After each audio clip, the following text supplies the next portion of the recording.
রোশনাই ধারাবাহিকের আজকের পর্বে আমরা দেখব রুদ্র ও রোশনাই বাড়ি ফিরে এলে পল্লবী নানানভাবে তাদেরকে অপমান করে। পল্লবী আজ ভীষণ খুশি কারণ রোশনাইকে ডিসকোয়ালিফাই করা হয়েছে। রুদ্র বারবার বোঝানোর চেষ্টা করে যে তার আজকে খুবই ক্লান্ত, রোশনাইকে ঘরে যেতে দাও, ওকে বিশ্রাম নিতে হবে, কালকে ওর বিরাট বড় একটা কাজ আছে। কিন্তু পল্লবী রোশনাইকে বলে সেট থেকে আমার কাছে ফোন এসেছিল, তোমাকে নাকি ডিসকোয়ালিফাই করে দিয়েছে, কিন্তু তুমি এমন একটা সেটিং করেছো যাতে আদিত্যা কাপুরকেও বশ করে ফেলেছো। তুমি কি জানো বলো তো যে তুমি সবাইকে হাত করে নাও।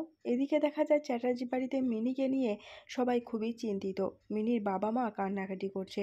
ছোটু এসে বলে কালকে নাকি বস্তির কিছু জন মন্দিরে যখন পুজো করতে যাচ্ছিল সেখানে কিছুক্ষণ মিনিকে দেখা গেছে, তারপরে কি হয়েছে তা কেউই জানে না। জাহ্নবী বলে আগেই বলেছিলাম মিনিকে হোমে পাঠিয়ে দাও। একথা শুনে মিনির বাবা ও মা খুবই রেগে যায় জাহ্নবীর ওপরে। আরণ্যক জাহ্নবীকে বলে যদি তোমার এমন একটা সন্তান হতো তাহলে তুমি কি করতে। এদিকে দেখা যায় মিনি ভক্তি ভরে সে ঠাকুরের কাছে প্রার্থনা করছে লালনের সঙ্গে। পুজো দেওয়ার পরে সে লালনকে বলে আমি ঠাকুরের কাছে কি চাইলাম বলো তো, আমি বলেছি যেন তোমার আর আমার বিয়ে হয়। একথা শুনে লালন হেসে ওঠে, বলে তুমি রাজকন্যা, আমার সঙ্গে তোমার বিয়ে হবে।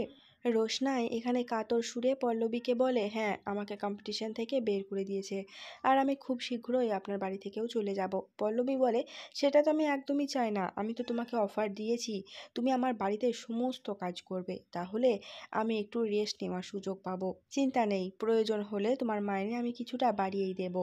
রুদ্র এসে পল্লবীকে ধমক দিয়ে বলে কি চাইছো তুমি, কতবার বলবো তোমাকে রোশনাইয়ের রেস্টের দরকার।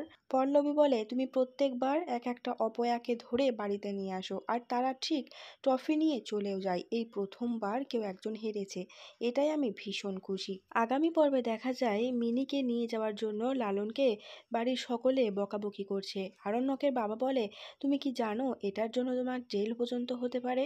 এখানে রুদ্র রোশনাইকে বলে সবাইকে তুমি তোমার যোগ্য জবাব দেবে তোমার নাচ দিয়ে, তোমার নাচই হবে তোমার একমাত্র হাতিয়ার। আর এখানেই শেষ হয় আজকের পর্বটি। যদি এমনই বিভিন্ন ধারাবাহিকের আপডেট সবার আগে জানতে চান তাহলে চ্যানেলটিকে সাবস্ক্রাইব করে সঙ্গে থাকবেন। দেখা হচ্ছে খুব শীঘ্র নতুন কোনো একটা ভিডিওর সঙ্গে।